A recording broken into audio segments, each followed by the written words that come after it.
Модерните земјоделски текови налагаат нужно познавање на агроменаџментот како предуслов за развој на аграрот. Поседувањето земја и мотика не значи и род и приход, доколку не се земат сите аспекти на организација на земјоделското производство.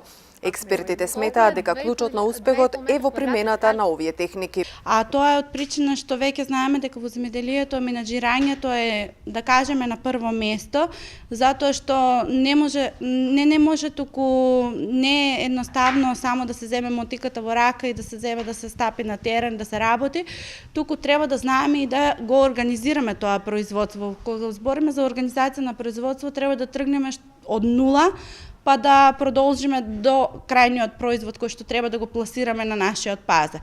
Таа една организација не е едноставна, туку треба пред се прво да ги проучиме теренските услови, потоа треба да организираме работна рака, односно механизацијата која што ни е потребна, па треба да најдеме пласман за тоа производство, па ако се појават одредени болести, штетници, треба да знаеме како да пристапиме кон нив.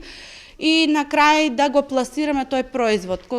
Пласирањето на производот треба да биде најважниот дел во менаџирањето, затоа што ако не најдеме пласман, а имаме големо производство, едноставно производството ќе ни пропадне и ќе треба да, како што се случува претежно во неколку години, да се фрли на пазар.